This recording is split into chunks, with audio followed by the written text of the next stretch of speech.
All right. Good morning, everybody. Welcome to the January 29th, 2025 Public Board Meeting of the Sturgeon Public School Division Board of Trustees. We are pleased to have members of the public joining us virtually this morning, and we thank you for your interest in the work of the board. Before we begin, I would like to take a moment to clarify the role of the Board of Trustees and the expectations for all attendees during this meeting. The Board of Trustees is a governance body responsible for making decisions in the best interest of our students, families, staff, and community. Our meetings are held in public to ensure transparency and accountability in our decision-making processes. However, it's important to note that the public board meetings are not public forums. Attendees are here as observers and cannot engage in discussion or pose questions during the meeting unless specifically invited to do so through designated processes. In accordance with board policy, board procedure regulations, and the Education Act, all individuals are expected to conduct themselves respectfully during this meeting. Any disruption, including improper conduct, will result in removal from the meeting. This ensures that the board can fulfill its responsibilities efficiently and effectively. I also want to address the fact that we are currently in the midst of labor action with one of our employee groups. As such, please be advised that questions or comments related to labor action, negotiations, or other confidential matters will not be entertained during this public meeting. These topics are addressed privately during in-camera sessions in alignment with our board policy, the Education Act, and related legislation to protect individual privacy and board negotiations, the board's negotiating position. To keep everyone informed, we have updated our website to include a dedicated section for labor action updates. This area is regularly refreshed with the latest information. 30% of our staff in schools are out on job action right now. I hear lots of people joining as I'm speaking. Is this what's happening? John, can you confirm, please? Yes, Chair, we are allowing them as they can come in.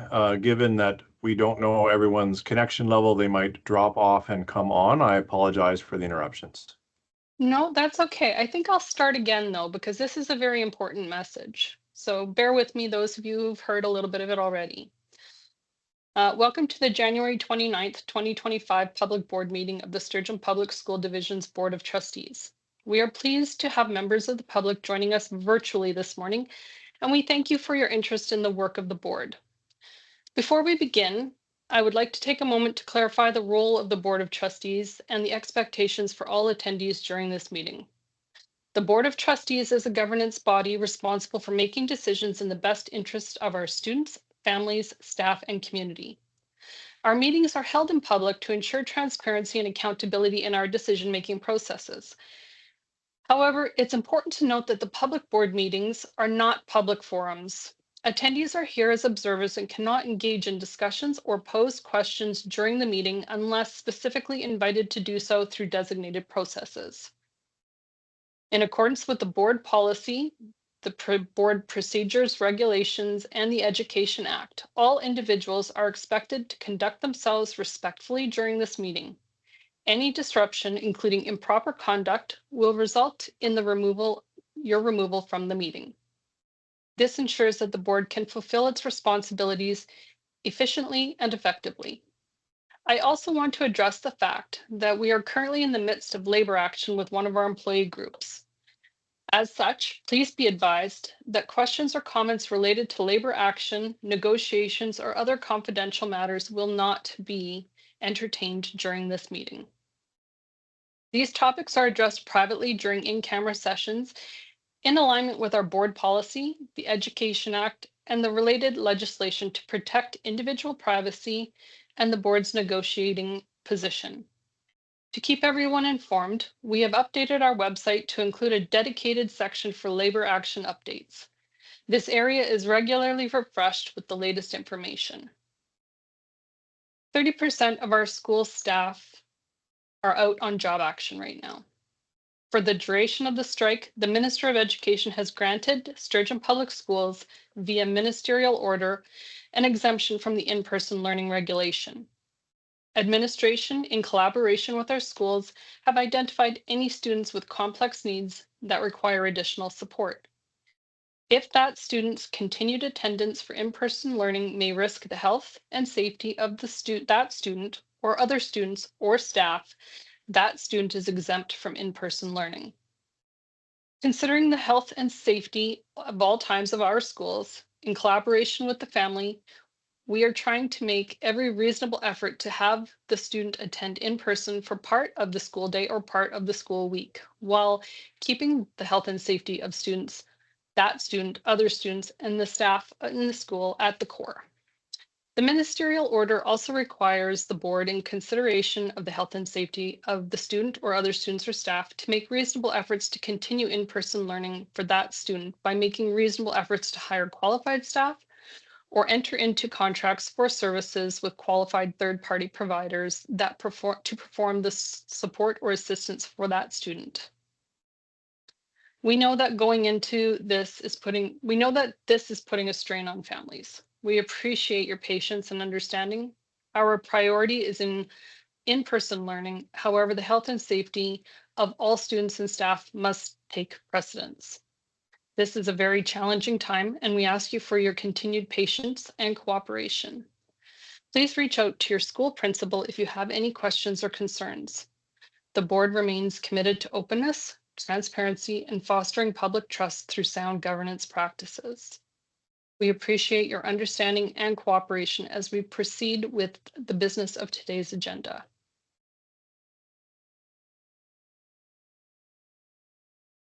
That being said, I would like to call this meeting to order at 10:12 a.m. I would like to now call on Trustee Murray Elliott to provide our land acknowledgement today.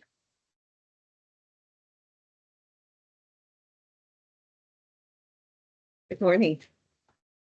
I acknowledge that we are on Treaty 6 territory and the homeland of the Métis, traditional land of many Indigenous people for countless generations.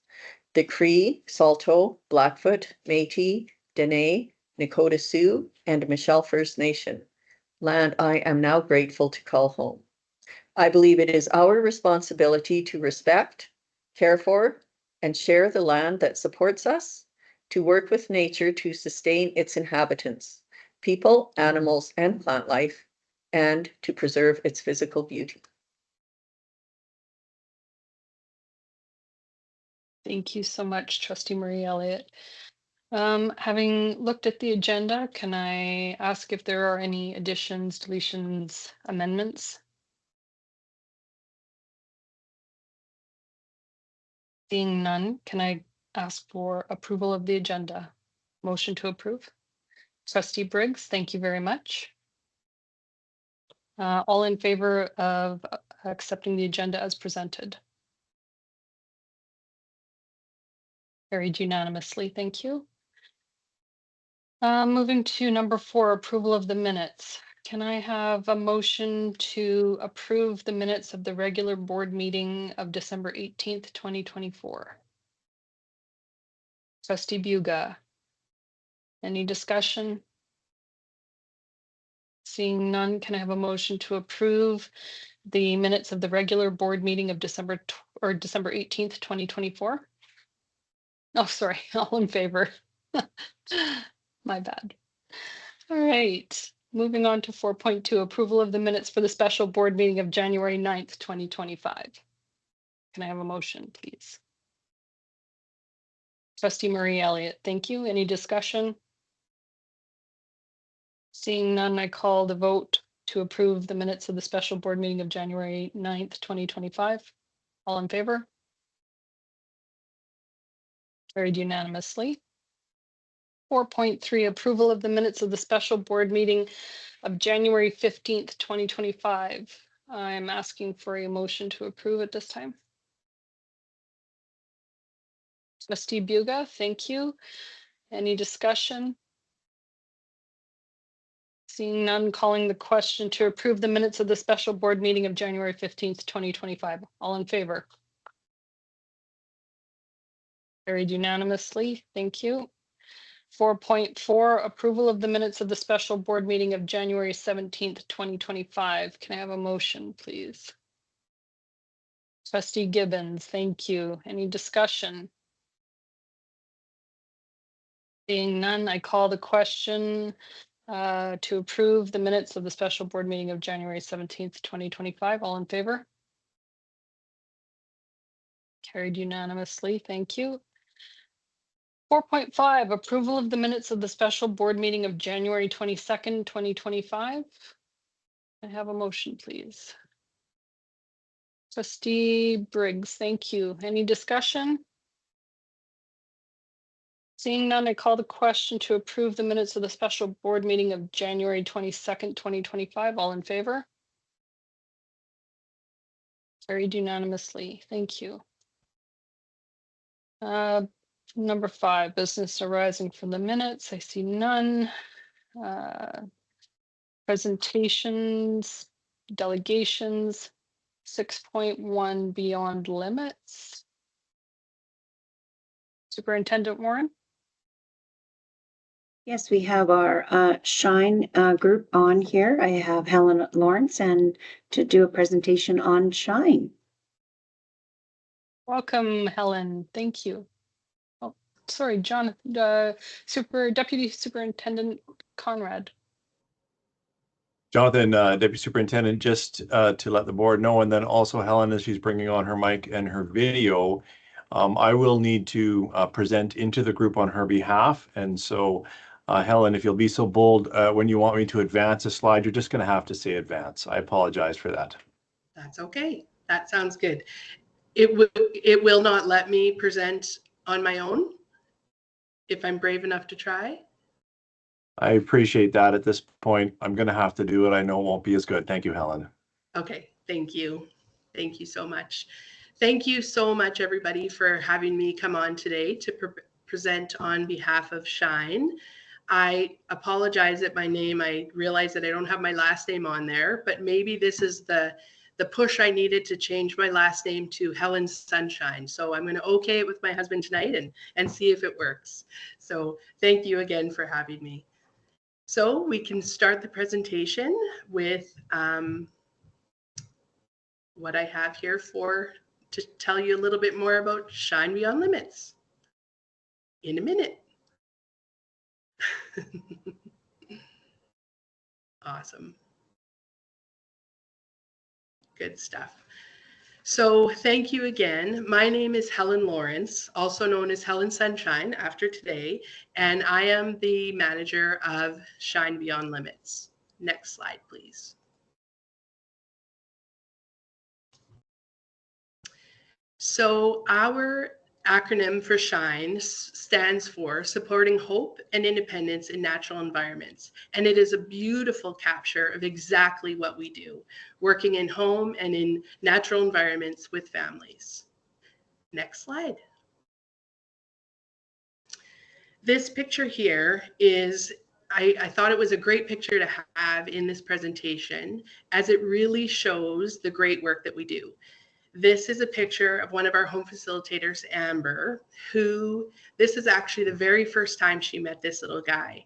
And it was working in home and working on building a trusting relationship with this little guy and his family. And at the end of this visit, he asked Amber if he could have a picture with her. And I just think that showcases the great work and immediate connections that we make with families. Next slide. So this is just a fun way, and I don't have any sound, I hope that you do, of showcasing who we are with Shine. I don't know if you can hear it. No? Well, I would love to sing, but this is a day that we did Shine on the Farm out in Gibbon School, and this was my team just coming together, united as always, after a full day of providing excellent programming for families and still having fun together. And I think it's that united front that our team has that really promotes the great work that we do. Next slide. And the next slide. So who we are an incredible group of professionals who work for Sturgeon Public Schools and are funded by FSCD, Family Supports for Children with Disabilities. We work in home and in communities with families to make every day a little bit better. Next slide, please. Our approach. Again, I look at this picture of our sweet Sarah. She is our behavior consultant on our team, and this little guy that she's been working with for over a year. One of the best things that we do, and I think I'll say that about 100 times because I think we do so many things incredibly well. One of the things that we do is we work on really hard things in families' home environment to enhance every day in their home, to practice skills, to work together with families because they truly are the experts and know their children the best. And then after we've learned those skills in that safe environment, we then take it out into our communities and practice in our communities. This is Sarah last summer when we were working with Bonaccord community, and we did an outing with this little guy, and it was an incredible day to remember. Next slide, please. This is a snapshot of some of the people on our team. We have a wide variety of people from a wide variety of backgrounds who are exactly the right people to be working in homes with our families. Next slide. On our team, we have both Sturgeon public employees as well as contract employees to ensure that we have the right service for our families. And with our family teams, they are actually hand-picked, particular for the need of the family. So a big part of what we do is go out and meet the families prior to starting services, ensuring that we have a good understanding of the direction that they want to go, and then take a look at who's the best fit on the team to be walking with them through this journey as we learn and discover about families, about supports, about need, and about better tomorrows. Next slide. So I will say again, the best part of what we do is a collaboration with our schools and our communities. We are all in this together. We are all empowering our families in different ways. And I think that the collaboration that we do together is what makes this work. Sturgeon Public is very unique for having a service provider with FSCD working with their families and with the schools. And I think that we make a tremendous difference because we work together supporting kids and families. Next slide. So how do we get connected, or how do you get connected with Shine? A lot of our referrals come from the schools, and we're actually in a school right now. I'm in the Learning Center and the rest of the team is in Gibbon School. So we get to walk the hallways and get to know kids and families through being a part of Sturgeon. So a lot of our referrals come from Sturgeon. We are also ensuring that we are immersing ourselves in community so that we are well known in communities all across Sturgeon region. And we're getting lots of referrals from those connections, as well as direct referrals, both from FSCD, because they're proud to have us with them, and from families who have heard about us through our social media or connections with other families. When we're working with families, the process of working from beginning to end, every piece is vital for the success. Before we start with a family, talking to our schools and our communities and getting more information about the family and how we can support them and building those relationships. During the time that we are providing the service to the family is key. And just as important as those steps is the handoff to who will be walking with them next. And where I think Sturgeon shines with Shine so beautifully is that handoff to the social workers. So when we are finished working with a family, they may be finished with the learning, but they're not finished with the exploring. So we do this handoff to our social workers, so they're ensuring to be walking with them. And if they need to be reconnected with us, they're getting them reconnected with us at that time. And when you're handing off a family to another person that you trust, when they trust you, it just makes the transition so much smoother. This picture here is Camilla and Marcy working with a student that we've been finished with for a really long time. And we continue to have those healthy relationships with them because the impact that was made and the trust that was developed while we were in their home and in their community. Next slide. Again, our partnership with Sturgeon Public Schools. We could not do this without you. We could not have the consistency across home and school if we weren't working collaboratively together, if we weren't welcomed in your classroom, in your halls, into your conversations. We are designing our program plans and goals based on family need, what is happening in school in the IPPs, and of course, the mandate with FSCD. And we're putting all of the pieces together to ensure that we're having one plan that is clear to families, clear to our children, and clear to all of the people that are walking with them. And that is an essential part of what we do. Next slide. One of the things that we say is be easy to live without and impossible to forget. So we're essentially working ourselves out of a job constantly. We're working with families, ensuring that their toolbox is full when we walk away. But we also want 2 years from now, we want the family, when they're having a tricky situation, to be able to say, what would Loren do right now? And I want that to be in the front of their mind so that they remember a tricky time, that someone was there supporting them, and they can use those tools to get through the day. Next slide. The impact of Shine. Just in December, so we started 15 years ago with Shine Beyond Limits. We were currently known as Disability Services. And just in December, I ran into the little guy who is not little anymore. He's 16, who we had our initial contract with. He was 2 years old at the time, and he used to call me Ia, and now he calls me Miss Helen in a low, deep voice. And to know that the impact is still lasting, and he knew me 14 years later and could even recall some of the fun things that we did together, more that I hit a moose with my van, not necessarily what I was hoping to do when I was in doing the service with him. But the impact of having someone involved in his life is still sitting with him.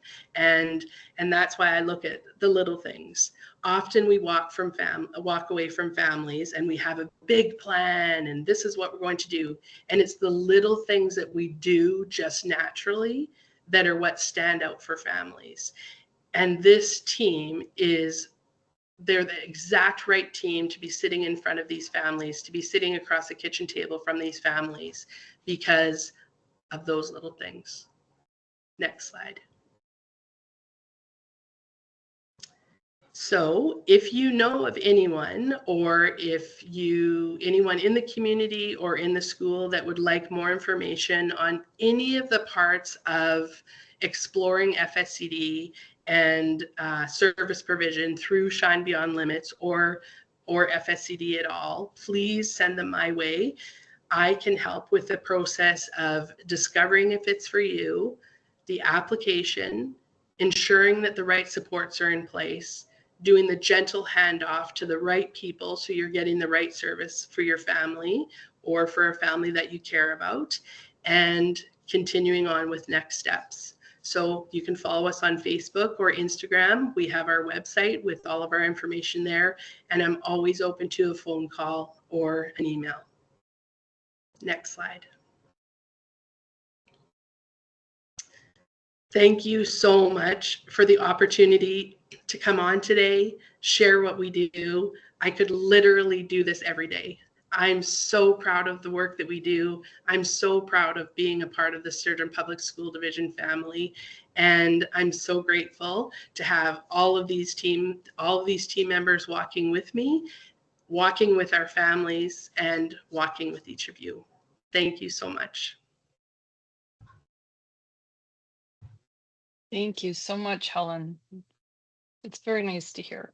And catching up with kids that were when you saw when they were barely able to walk and talk to now is always interesting when you bump into them here, there, or anywhere. I'd like to open it up to the board if there's any questions, comments for Helen. I see Trustee Gibbons, then Trustee Buga, please. Thank you, Chair. Helen Sunshine, you know that you and your team and your program are near and dear to my heart. You know, Shine embraces our mission, vision, and values, our priorities and goals with empowering learning and healthy communities and building the toolboxes for these children and their families. It just gives me goosebumps, and you're an important program, not just to Sturgeon School Division, but to our communities. My question, and if you can share it with this, about how many families do you have that you're supporting right now? So we are currently serving around 50, and that is about the sweet spot for having just right services for families that are tailored to the need of our community and to ensure that we're remaining a family. So 50 is what we served, and we've served over 400 over the past 15 years. Thank you. Trustee Buga. Thank you for presenting to us. We love to hear about Shine and all of our collaboration type of programs. At the school board level, we talk a lot about cross-ministerial work. We talk a lot about collaboration within community, and programs like Shine really give us a great example when we're advocating for this type of work of what it can look like and succeed. 15 years for cross-ministerial support is pretty huge, I think. I have one question, and perhaps it's more for administration than for you, Helen. The funding wise, how this program runs, is this something that we need to apply for every year, or is this a consistent contract where we have expectations that this will continue long term, no matter what powers are above us? Thank you. Are you okay with me addressing this? Okay, so funding comes directly from the contracts that we have with families. So we work very hard to maintain that level of 50. And every year it's either super challenging or super rewarding. And we feel so grateful to be supported by Sturgeon, to have a roof over our head and always a soft place to land, so we can continue to provide those services. Thank you for that question. Thank you. Any other questions from the trustees? Right, seeing none. Helen, you have our thanks and gratitude for presenting today, and it's always nice to see you in the boardroom. Thank you so much, and thank you for the opportunity. Number 7 on the agenda is action items, and seeing as we have none, I will move to the administrative reports. 8.1 quarterly financial report and forecast January 2025. Superintendent Warren. Thank you, Chair. I will turn this over to the Associate Superintendent of Corporate Services. Thank you, Superintendent. The report is attached for trustees. It is as of November 30th. We should be roughly at 25%, which we are on par with. I'll leave it for if there's any questions. Questions, comments from the board? looked good to me. So seeing no questions or comments, we will move to 8.2 counseling and wellness plans. Superintendent Warren. Thank you, Chair. I will turn this over to the Deputy Superintendent. Thank you, John Conrad, Deputy Superintendent. Presented for your information is links to where you can find them on our website. Each year, our schools, our counselors work in our schools to continue that comprehensive wellness approach to describe exactly how we're supporting all students within our schools. It's there for your information. These plans are shared November, December at school councils and are dynamic. So even though they are shared at that time, sometimes they're edited or revised throughout the year. Prepared to take any questions? Questions, comments from the board? I would just like to say thank you for linking them all. I went through a few of them and they were it's nice to see the connections between the schools, but how they also differentiate. So that was very helpful. I went through a few of them. Also nice that this gets presented every year. I know one of my schools has presented theirs already, and I'm looking forward to the other ones. So very nice. Anybody else have? Oh, Trustee Buga, I see you now. Thank you. I would also like to express appreciation to have that linked here in our agendas. Please correct me if I'm wrong. These are also linked on our individual school websites as well. I know that sometimes it's nice to catch up. I love how they're broken down by month as well, sometimes with the themes and our kind of overarching supports for all kids. It's nice to be able to take a look at those, but can you confirm that they're on individual school sites as well as the Sturgeon website? Thanks. Go ahead, Deputy. Yes, I can confirm. These links reside on each school's site.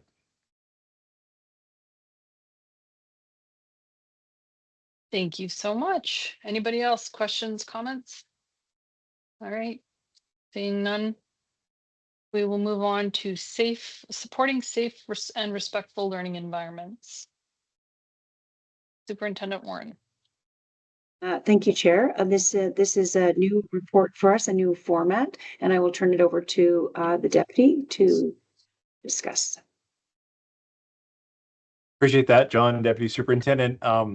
However, this report has a little more depth to it, and I really needed the support of someone a lot closer to and involved in the data here. And so with us today is Shelley Greenwood, Director of Learning Services, and I would like to pass it over to her to do a couple of highlights and then be prepared to ask questions to this information report. Good morning. Thank you for having me, Shelley Greenwood, Director of Learning Services. I'll just highlight a few things on the key points of the report, including Code of Conduct and Discipline, VITRA, TCIS, and complex behaviors. Our school division is very committed to maintaining a welcoming, caring, and safe learning environment and working environment for all. And this report directly supports that commitment.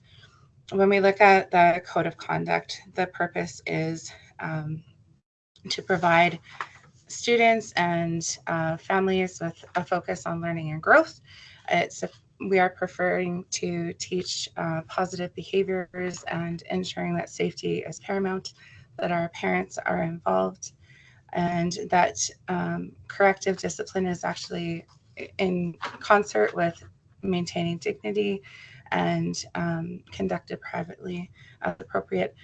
And then we also write our Code of Conduct in a positively worded way to emphasize that it is a growth and learning process for all of our students.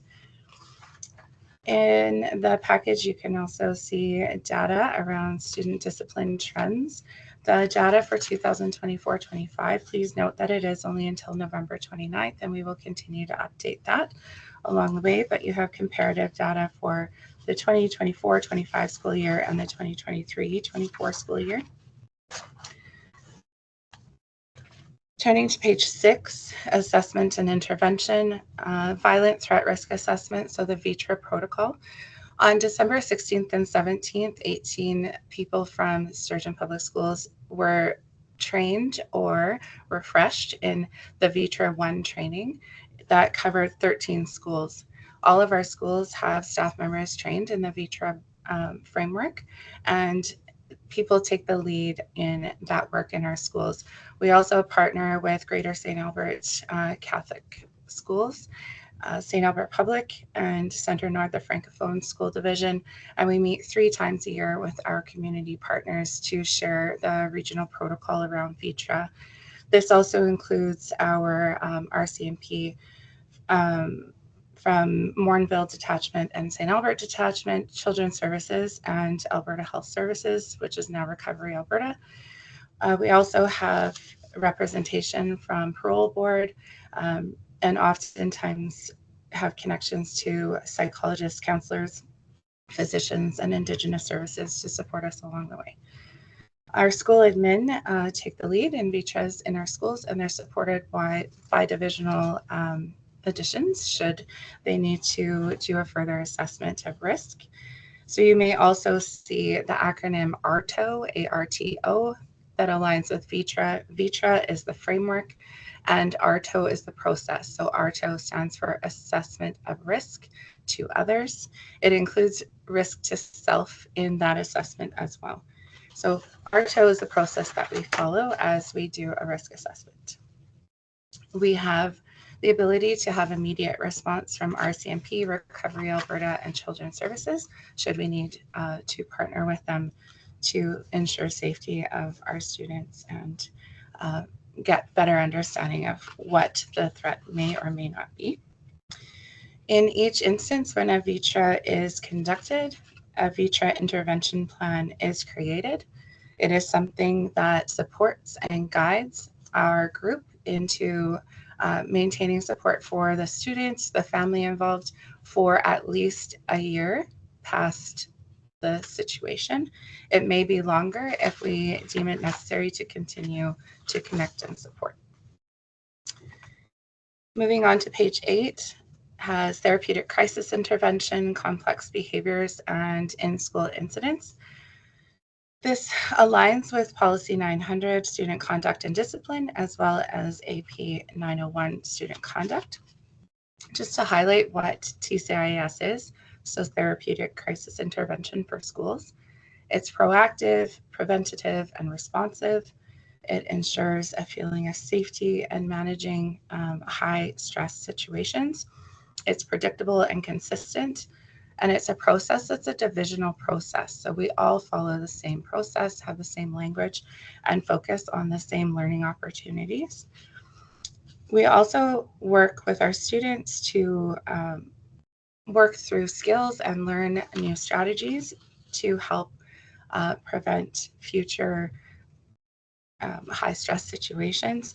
And it follows with restorative practices before returning to learning. So restorative practices is a key part of the TCIS process, following what is called a life space interview. A life space interview helps us understand the student's perspective in a situation, understand the perspective of others who were part of the situation, and also connect back to skills and practice skills, and then practice those restorative pieces prior to heading back to the learning environment. It aligns with our division practices around growth and co-regulation. And it's important to note that TCIS is not a disciplinary process, it is a supportive process. A disciplinary process may run parallel to supports through TCIS, but TCIS really is about teaching and learning and building skills in our students and to be responsive to the situation. In addition to that, we have behavior plans, and in our behavior plans, it really is a teaching and learning plan to build skills and strategies in our students and help them understand how to grow through some lagging skills that were identified around behavior supports. It is a positive behavior plan and growth for students. So building trusting relationships is key because we're doing this in partnership with our students along the way. We meet students where they're at in their developmental level and really reach those goals alongside them. Safety plans are in addition to behavior plans and may or may not be in place for a student with a behavior plan. Safety plans show a response for an adult response to a situation that may require crisis co-regulation. So safety plans are essentially walking the student or walking the situation through what a student presents as when they're calm, in an anxiety phase, when they're defensive, potentially acting out, and then what that looks like if they're the recovery phase and tension reduction. It speaks to the student's situation and their experience, and then how the adult best responds to support the student along the way. You will also see data around behavior incidents that happen in schools. Again, the information there for this school year is only until November 29th. What we can see on the year-to-year comparison is that alignment with TCIS principles is an everyday practice. We see more often strategies that are being used that are taught through the TCIS framework. They have been increased, and proactive strategies are really increasing in our classrooms, which is decreasing the physical outbursts. To date, we have 181 people fully trained in TCIS. 16 of those people are train the trainers, and we have an upcoming cohort available for an additional 20 people. As well, in August, our schools participated in a 6-hour training session of TCIS to share common language, introduce TCIS practices, and create a school comprehensive approach around supporting students through the TCIS system.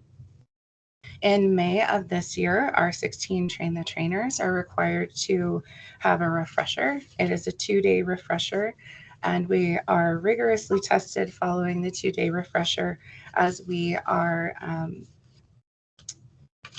taking a course through Cornell University, and that is who is following the research and continually updating the TCIS practices and approaches. So as trainers, we are required to, every second year, update our training to the most recent research-based practices. In conclusion, we are committed to fostering environments where students and staff can thrive. The division continually reviews and adapts our practices in line with evolving changes and legislative requirements. And those are the highlights for this report. Thank you. Questions, comments from the board? Trustee Briggs. Thank you for your report. There's lots of good things happening with our students within our schools. You did mention you do have the rapport with St. Albert and Morinville detachments. Are we not utilizing the RCMP in Redwater to make sure that all our communities are represented? Can I answer that? Please, thank you. I think you're the only one who can. I appreciate that. Thank you. We are working with Redwater. Thank you for that question, Trustee Briggs. We are working with Redwater currently. They did have a staffing change, and their current staff do not have training in VITRA. So we are asking them to participate in training, and we're working with the staff sergeants in Morinville and St. Albert to help guide RCMP into increasing the training level. When it comes to supports in Redwater, we are able to connect with our Morinville and St. Albert partners to gather the information that we need, so Redwater is not left out of the supports available through the VITRA process. Thank you. Trustee Buga. Thank you, Shelley. This was a great report. We haven't seen, or I don't recall seeing anything quite like this over the last few years that I've been sitting at this table. It's really interesting to see exactly what's happening in our schools and get that, get the actual numbers and the data from that. That being said, this is fairly new. Do we have kind of long-term trends? I know that the investment in TCIS training was quite targeted over the last couple of years. do we have kind of comparisons from prior to these programs being brought in? Superintendent Warren? I will turn it over to the Director of Learning Services, but I'll just start with, this is a new format. And so it looks different, but I will let the director just speak about tracking data moving forward. So this report, this type of format will be brought back to the board every year around this time. So we will, as you know, data drives the work we do to know if we're making a difference, but I will let the director speak to that because this has been brought to you, but just in different formats. Thank you. Over the introduction of TCIS, it needed to gain some traction before we could have comparable data. So the knowledge actually becoming practice in our schools was important so that we could compare data to the work that is being done year over year so that we can see the growth and change. So previous data to that wouldn't be able to explain the impact necessarily. And no, there is not specific data related to this, though we can trend back and understand suspensions and expulsions and that level of data, certainly. But the proactive strategies that are specifically put in place around TCIS are tracked from last school year through this school year and will continue to show the growth in our schools around that work. Superintendent Warren. Thank you, Chair. I will just turn it over to the Deputy just to speak about the format of the report. Thank you, John Conrad, Deputy Superintendent. It is certainly our intent to now bring this to the board every year.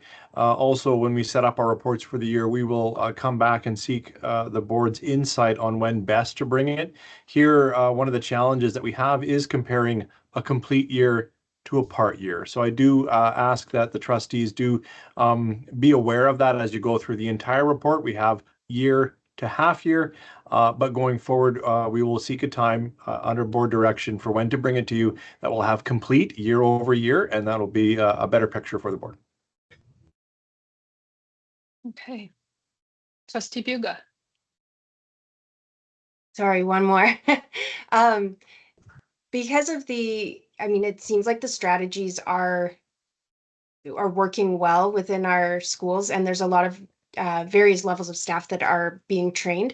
Is there access to some of these strategies for parents or maybe bus drivers, some of the community members that are working with kids so that everybody's got the same language? Is there kind of a primer or a PD type of event that exists, or is it mainly for the families that you're working with directly?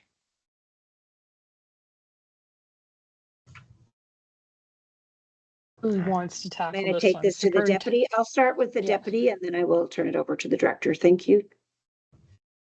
Thank you, John, Deputy. There are currently, we are definitely working with families, of course, and we use this language, work with their staff.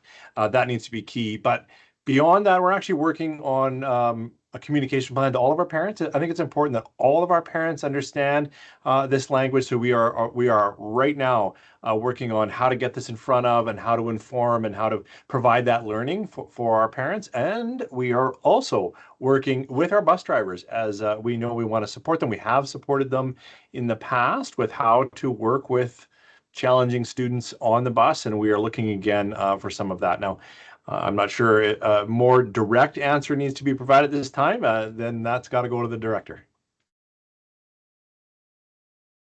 Shelley, do you have anything to add? Yeah, we are just currently working with communications on getting the information that we have available for parents into a did you know kind of opportunity coming to parents in our newsletters and things like that. So you will start to see this rolling out as well. And there is a lot of interest in their families that we have been working with and using this language and supporting our students with. So it certainly is going to come as a knowledge opportunity for everyone. And yes, we are working with transportation to evaluate how to best provide this to our contractors through our bus services. And we will continue to develop it and grow it as we go. And certainly I appreciate the interest in spreading the word. Thank you. Any other questions, comments? Great.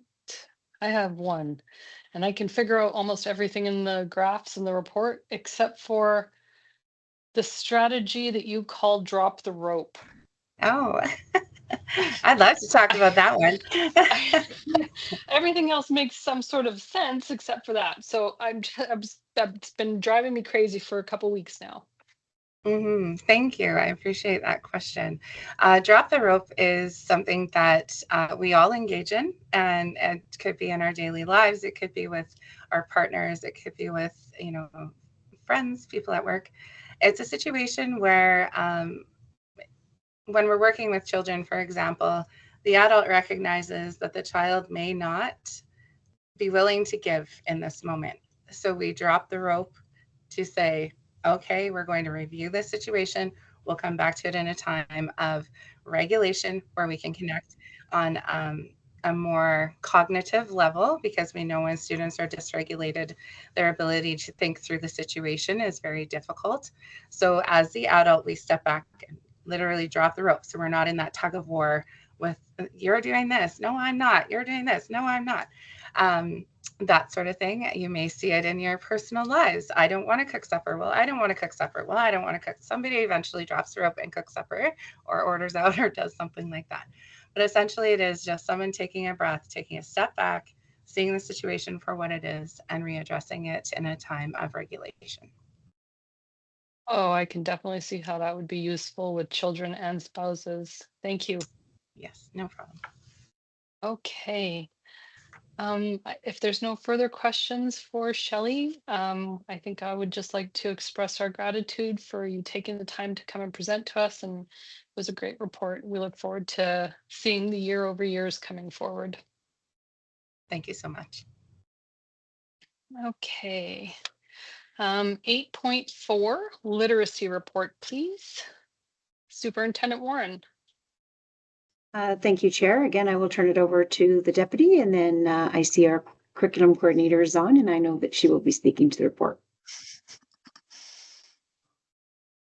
Thank you, Superintendent. Yeah, John Conrad, Deputy Superintendent. We have brought this report back we have brought it in front of the board as information before. So some of the formatting, some of the information should be somewhat familiar. It captures a bit of the screening that the government is requiring all schools and how we're responding to that. And it shares a bit of our interventions and our plans to continue to build strong literacy within Sturgeon. But as the superintendent indicated, our coordinator of curriculum is on here to speak more directly to the report. Hi, good morning. Thank you. Thanks everyone for having me. As John said, we have presented this very similar report around the same time last year, I believe. And so a lot of the information is a continuation as we are kind of in the middle of this particular plan. But there were a couple of aspects I wanted to highlight. One of the first aspects was our improvements in our French immersion in terms of the literacy scores there. I know it was a conversation we had last year. And as we look to our screener results, we can see overall some great improvements in there in terms of our students who are requiring additional support. And one of the exciting pieces of that this year has been the opportunity to create space for our French immersion teachers in the division. Since they're such a small but mighty team, we've created opportunities for them to connect with teachers from Edmonton Catholic Board. So 3 times a year, they're going and spending the whole day working with them, sharing strategies, doing some learning specifically on French immersion literacy instruction. And I think we're seeing some benefits of that and some positive feedback, certainly from the teachers, and the opportunity to connect with folks from other divisions and do this important work. And then the other piece that I wanted to just highlight is we wanted to highlight the improvements we also notice in our grade 4 literacy skills in regards to students that require additional support. So we see those numbers going down as well. And we believe that speaks to that strategy of providing really strong tier 1, so really strong classroom instruction in those foundational literacy years. And we know that students continue to develop those foundational literacy skills outside of kind of that, grade 1, grade 2 space. And so we focused our targeted support, so more small group or one-on-one support for our students kind of end of grade 3, grade 4, where we might need to provide those really targeted supports to help students access the curriculum at higher grades. And so our numbers are demonstrating that strategy appears to be working in regards to foundational literacy skills for our students as they move into the upper elementary grades. Those were just the 2 key things I wanted to highlight that kind of stand out from our conversation over the last year to this year. So I'll just turn it back to John and Shauna for any questions. Questions, comments from the board regarding the literacy report?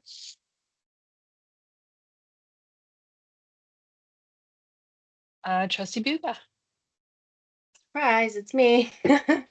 I just wanted to say thank you for this. I do recall seeing there were some concerns with the numbers with French immersion and making sure that was a priority. So I'm happy to see that was acknowledged and improved upon this year. So thank you for that.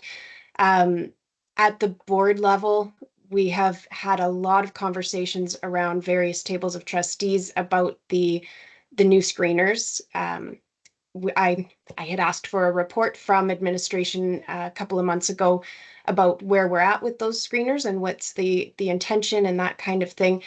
And we got some high level information prior to this, but seeing this addressing trustees directly on how we can advocate to make this work better in our school division is phenomenal. I really appreciate that in this report. Having the bullet points of, yes, we know that data is what we need in order to make sure kids aren't falling through the cracks. We do need these screeners, as we've always done, but how they are done, being able to advocate well to our government when those conversations come up is really critical to our jobs as trustees. So I appreciate that final paragraph being in there and letting us know what's working and what could be a little bit easier, particularly the amount of time that's being taken for these screeners. We acknowledge that it takes a lot of staff to make this happen. So thank you for that. I just wanted to really call that out as being a positive on this report. Thanks. Other questions, comments from the board? Yeah, I would just, I like to echo Trustee Buga. The report's very helpful and thank you for including the advocacy points. That is very timely as we head into spring conferences and whatnot. And I guess with that being said, thank you so much for your time and your presentation, Nicole. No problem. Thanks for having me. We will move on to 8.5 Council of School Council Summary Report October meeting. Superintendent Warren. Thank you, Chair. I will turn this over to the deputy and provide his information. This is a summary. This is our COSC meeting from the fall, our Council of School Councils, and it's a summary report on feedback, but I will turn it over to the deputy to speak more specifically to the report. Thank you, John, deputy here. It's a summary, it's a high level of the questions and the conversation that we engaged in with our chairs and vice chairs that came together in October. This summary is on the COSC website, and it also has been provided with school administration, just to let you know kind of where the feedback goes and so that who's in the conversation. It just at a high level captures some of the good ideas about the purposeful impact of school councils, good opportunities to engage parents, how it's core to foster mutual respect, always celebrate success together, and it identifies some of the challenges that our councils are under. Prepared to take any questions.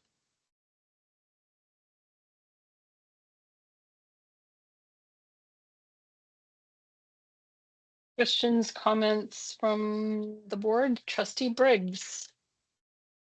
My question is, I was not at this Council of School Councils. I was ill. I know we have had previous conversations at Public School Board, and I think we have even spoke at our board about meeting with school councils more often than twice a year. Was that brought up at Council of School Councils? And because I really appreciate parents coming and taking the time to be present in their schools.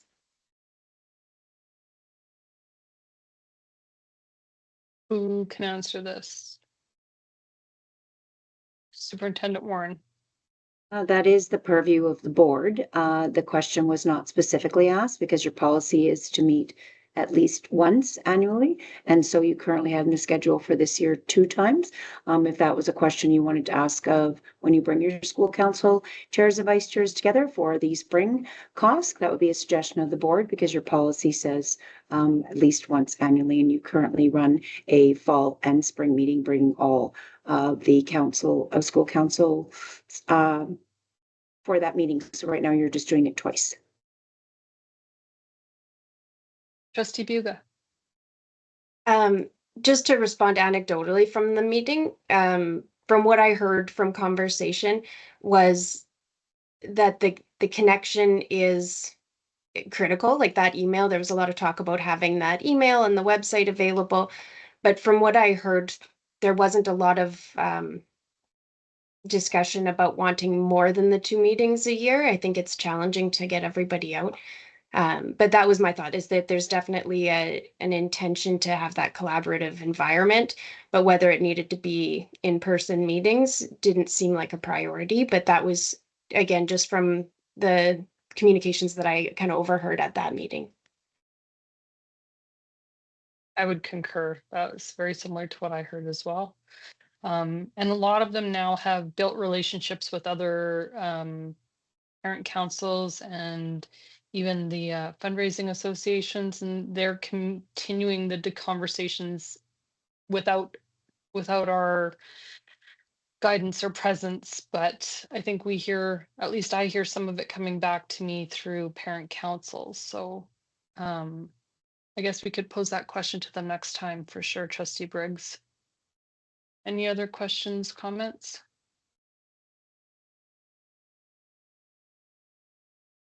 Okay, seeing none. We'll move to 8.6 Communications Report, December 2024 and January 2025. Superintendent Warren. Thank you, Chair. Again, I will turn the communications report over to the deputy. Thank you. Provided for your information is our monthly capture of some of the good things that communication team is doing. You can see how they're highlighting staff expertise. They're bringing more consistency in our messaging. They're highlighting some new programs. They're working with school staff to build capacity and also highlighted the links that were in the news for you to capture in case you missed some of the ways that Sturgeon Public School Board has been captured in the media. Prepared to take any questions to the report. Questions, comments from the board? Trustee Gibbons. I just wanted to say I appreciate the work of communications of the team. I've noticed, like, I really like the showcasing that they've done on social media with the teacher and what's going on in the schools. And it's just a nice highlight. And yeah, thank you. Any other questions, comments? Seeing none, we will move on to the superintendent's report. Superintendent Warren. Thank you, Chair. As provided monthly to the Board of Trustees, this is my superintendent report, which is based on the Superintendent Leadership Quality Standard. As you know, mandated all superintendents in the province must meet the standard. It's very similar to the TQS and LQS, and it's provided as information. And again, I am willing to take questions.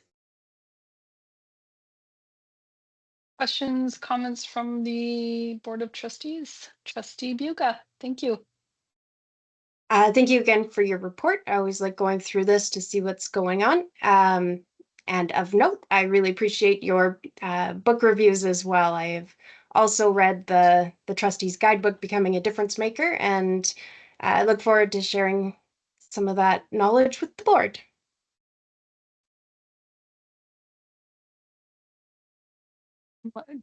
Superintendent Warren, I was reading through it, and on January 23rd, Sturgeon Heights School Council held a presentation featuring Unplugged.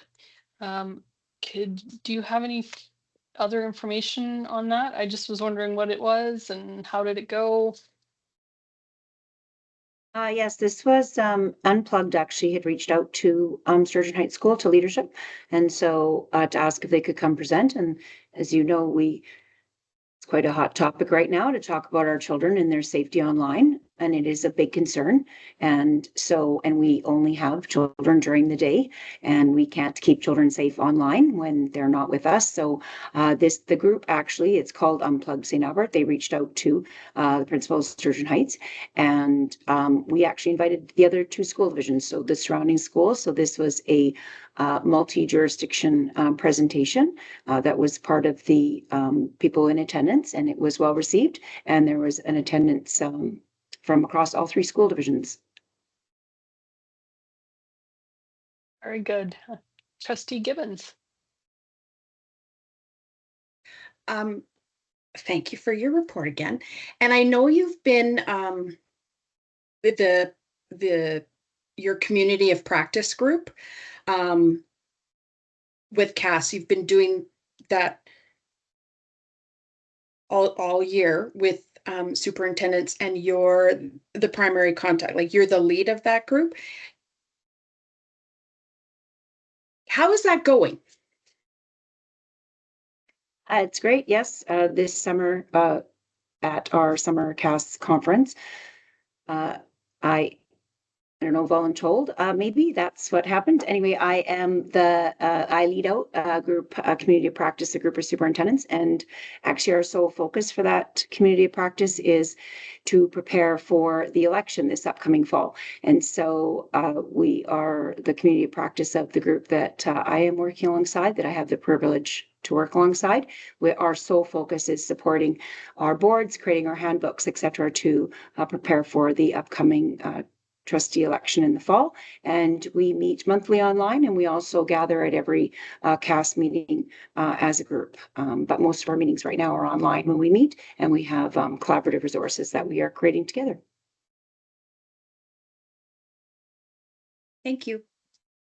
Any other questions or comments on the superintendent's report at this time? Seeing none. We will move to 8.8, Administrative Procedure 445, Time in Lieu Central Office Staff GEC. Superintendent Warren? Thank you, Chair. I will turn this over to the Associate Superintendent of Human Resources. Good morning, Lisa Lacroix, Associate Superintendent of Human Resources. Presented for your information is Administrative Procedure 445, Time in Lieu for GEC staff, which is our non-unionized staff. This has been updated as part of our regular review schedule. The key update was the adjustment to the timelines for the use of time in lieu to prevent excessive carryover. The non-unionized 10-month and 12-month employee groups have now been separated for their utilization end dates. Administration is prepared to respond to any questions. Questions, comments, concerns from the board? Trustee Briggs. So what happens at the end of August? Do they have to use their time in lieu, or do we pay them out?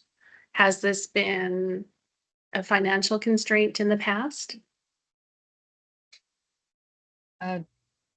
Lisa.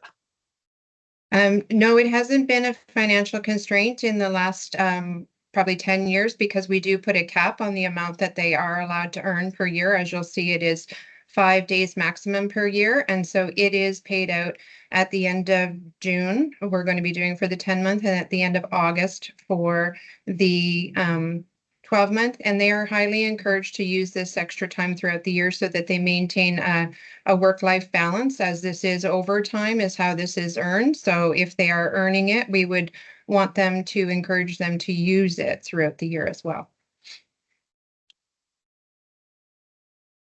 Okay, thank you. Any other questions, comments? Seeing none, we will move on to, thank you, Lisa. We will move on to number 9, reports from trustees and standing committees. Chair's report is in the package for review. Also would like to thank my fellow trustees for their contributions to any changes or amendments to the 2 letters that were sent out. The first letter regarding survey design and accurate data, and second letter for CASA mental health classrooms funding. Both have been sent out, and I've not received anything back yet, but anyways, thank you to anybody who contributed. Let's go to Trustee Buga next. Thank you. Sorry, just trying to bring it up on my screen. I've got a lot of windows open. My report should be in the package for your review. There's been a lot going on with ASBA. Of note, I attended the last speaker's corner that was on January 20th in the evening. It was really well done. It has been recorded. I don't know that when it's going to be posted, but it was about governance and basically how to run the most efficient board and, you know, best practice as far as decision making and collaboration and all that kind of stuff. There is going to be another ASBA event tomorrow afternoon. It's kind of a lunch and learn thing through the Alberta School Board Association. If anybody is interested, I believe that's at noon tomorrow for an advocacy session. Yeah, that's my highlights. Haven't been in the schools at all, but definitely still continuing the work of trustee. Thanks. And we will go to Trustee Marie Elliott next.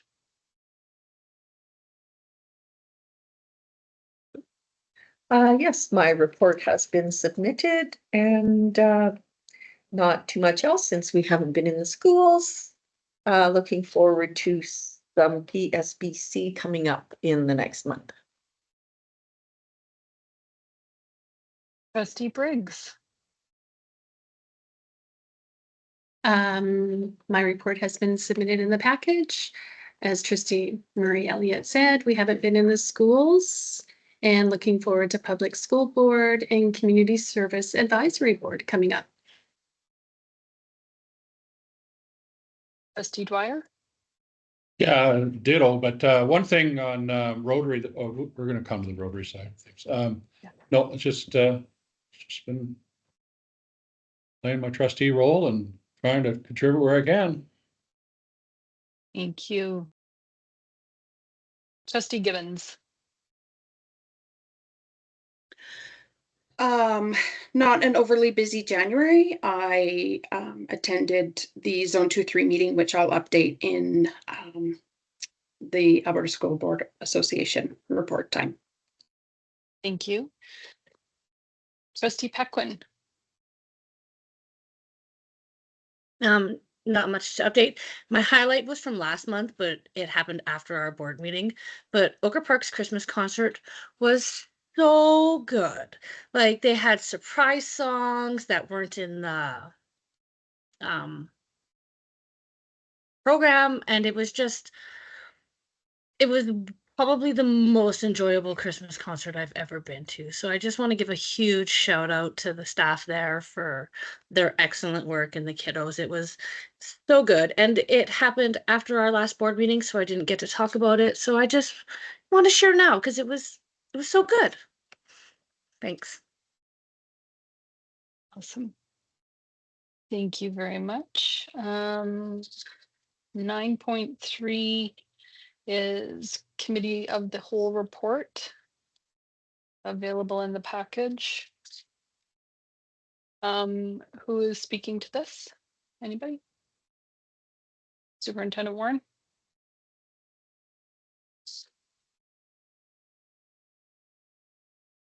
Okay, I apologize, Chair. I could not find my cursor to speak to the the cow. yeah. Committee of the Whole whole report? report. Do you have anything to speak on regarding that? No. I don't think so. Is there a policy committee report? No, thank you, Trustee Pequin. I just wanted to take a moment and I know that we've had a lot of movement within our online participants. So if you would all just indulge me once again as I go through the meeting's preamble from earlier this morning. I want to welcome everybody who is attending virtually this morning. I want to thank you for your interest in the work of the board. I'd like to take a moment to clarify the role of the Board of Trustees and the expectations for all attendees during this meeting. The Board of Trustees is a governance body responsible for making decisions in the best interest of our students, families, staff, and community. Our meetings are held in public to ensure transparency and accountability in our decision-making process. However, it's important to note that the public board meetings are not public forums. Attendees are here as observers and cannot engage in discussion or pose questions during the meeting unless specifically invited to do so through designated processes. In accordance with the board policy, the Board Procedures Regulation, and the Education Act, all individuals are expected to conduct themselves respectfully during this meeting. Any disruption, including improper conduct, will result in removal from the meeting. This ensures that the board can fulfill its responsibilities efficiently and effectively. I also want to address the fact that we are currently in the midst of labor action with one of our employee groups. As such, please be advised that questions or comments related to labor actions, negotiations, or other confidential matters will not be entertained in this public meeting. These topics are addressed privately during in-camera sessions in alignment with our board policy, the Education Act, and related legislation to protect individual privacy and the board's negotiating position. To keep everyone informed, we have updated our website to include a dedicated section for labor action updates. This area is regularly refreshed with the latest information. 30% of our staff in schools are out on job action right now. For the duration of the strike, the Minister of Education has granted Sturgeon Public Schools via ministerial order an exemption from in-person learning regulation. Administration, in collaboration with schools, have identified any students with complex needs that require additional support. If that student's continued attendance for in-person learning may risk the health and safety of that student or other students or staff, that student is exempt from in-person learning. Considering the health and safety at all times, our schools, in collaboration with the family, are trying to make every reasonable effort to have the student attend in person for part of a school day or part of a school week, while keeping the health and safety of our students, other students, and staff at the core. The ministerial order also requires the board, in consideration of health and safety of students or other students, other students or staff, to make reasonable efforts to continue in-person learning for the student by making reasonable efforts to hire qualified staff or enter into contracts for services with qualified third-party providers to perform the support or assistance for the student. We know that this is putting a strain on families. We appreciate your patience and understanding. Our priority is in-person learning. However, the health and safety of all students and staff takes precedence. This is a very challenging time, and we ask for your continued patience and cooperation. Please reach out to your school principal if you have any questions or concerns. The board remains committed to openness, transparency, and fostering public trust through sound governance practices. We appreciate your understanding and cooperation as we proceed with the business of today's agenda.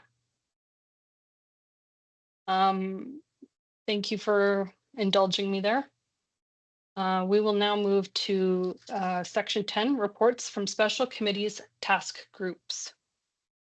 The Alberta School Boards Association representative. Trustee Gibbons. Thank you, Chair. So I attended the Zone 2-3 meeting on January 17th. It was insightful and lively as ever. I shared the meeting minutes with you all, and I just wanted to highlight some things. So I think one of the big things is they have made a change to the Edwin Parr Award, which we'll have to discuss later in COW about ensuring that our schools are nominating, but they've added 4 additional Edwin Parr recipients, and that's to cover our metro areas. So there'll be 1 from Edmonton Public, 1 from Edmonton Catholic, 1 from Calgary Board of Education, and 1 from Calgary Catholic. So it kind of gives a little bit more or decreases the competition for us rural schools, because Edmonton will and Calgary will take they have their own recipients that they can nominate. Now they will have the awards presented at this like they would. So the Edmonton one will be at our Zone 2-3 Edwin Parr banquet. President Marilyn Dennis, they've been really working with on the election. They've sent a letter to municipal affairs regarding the Municipal Affairs Statutes Amendment Act. That's a mouthful. Just to determine that if there's going to be any additional cost to the division to run the election, that they need to let ASBA know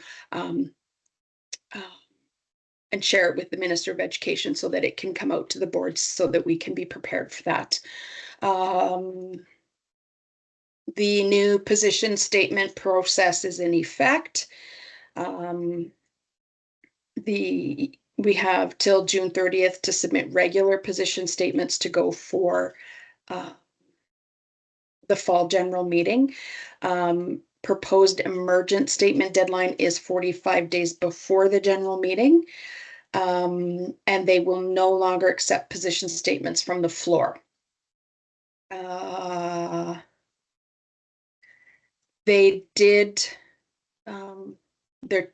Dr. Vivian, she did the presentation on their, oh, the word's gone from my head. Their sustainability plan. Thank you. I'm like, it starts with an S. Their sustainability plan. And so it's something else. It's something I think that we need to look at, because we had a 4% increase in our fee to them this year. And they're looking for another, it will probably be another 4% in our membership fee increase if it gets approved at the budget approval meeting, which happens at the spring general meeting. So in June. So I know last year, kind of the consensus around the tables was, okay, well, we'll do the 4% this year, but let's see what changes or what improvements do we get in our membership with the increase. So we'll look at that. There's the deadline for the awards. So if anybody wants to submit a presentation to the Canadian School Board Association, you have till Friday, January 31st. The deadline for honoring Spirit Indigenous Student Awards, February 5th. International Language Teacher Bursary is February 28th.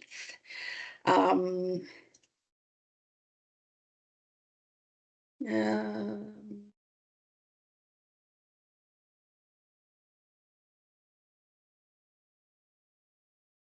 I miss any? We had a report from Alberta Education.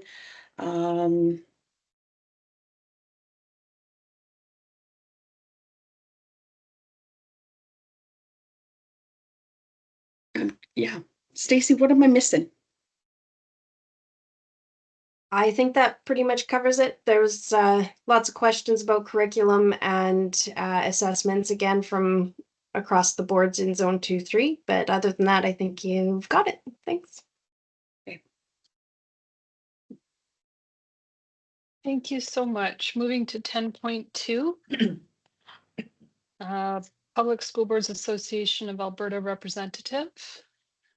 I believe that is Miss Trustee Briggs.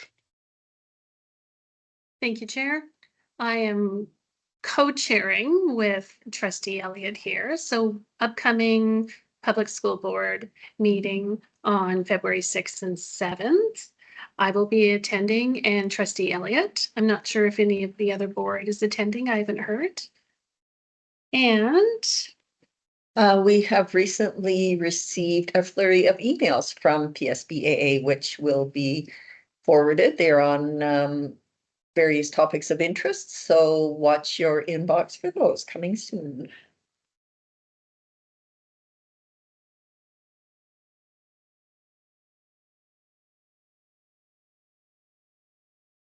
Okay, 10.3 Rotary report. Trustee Dwyer. Yeah, just our Interact group at the high school is very active, and Rotary is really looking for opportunities to support and help leadership type stuff with our students. So those things are on the go, and again, our Interact group at the high school is very active, very good bunch of kids there, and some good potential in leadership. So that's my report. Fantastic. Thank you very much. Chamber of Commerce meetings. Has anybody attended any this month? I have not attended the St. Albert one. Anyone else? Okay. Community Service Advisory Board. Trustee Briggs. The next meeting is on February 10th, so I will have a report at the end of February. Okay.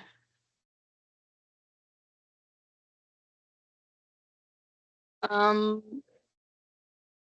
going to take a break right now. It'll be a very brief 10-minute break, everybody. We will come back and tackle 11, 12, 13, and 14 as soon as the break is over.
Okay, is Trustee Pequin back with us yet?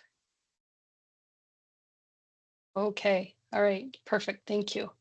We will resume now. Any unfinished business? None. 12, question and comment period. And before we get started in this section, I'm just going to remind everybody that during this time, members of the public may ask questions by raising their hand in the chat, typing their question in the chat, and we will endeavor to answer questions related to agenda items. Questions or comments must remain respectful and aligned with our policies. Negative statements about individuals, schools, or entities will not be permitted. Please note that questions or comments regarding certain sensitive matters, such as labor relations, including the ongoing CUPE strike, employee negotiations, or other restricted topics as outlined in policy, cannot be addressed in this forum. These restrictions are in place to protect the integrity of ongoing processes and ensure compliance with privacy and legal obligations. For matters outside the scope of this meeting, I encourage you to direct your concerns to the appropriate channels, such as Division's Administration Office, where they can be addressed more effectively. Thank you for your cooperation and understanding as we strive to maintain a respectful and productive dialogue today. So if any of our online participants have any questions, comments, concerns, they are welcome to provide to us in the chat. At this time, I'm going to have to ask Superintendent Warren for assistance in identifying the questions, please. The chat has now been turned on. I can confirm that. So Chair, are you able to see that the chat has been turned on? Unfortunately, I cannot.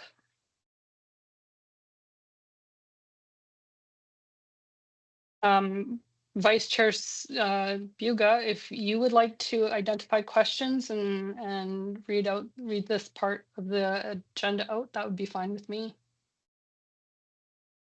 Certainly, I can see the chat. As of now, there is nothing there. So we will just give it a few minutes to give everybody a chance as they are typing. Thank you.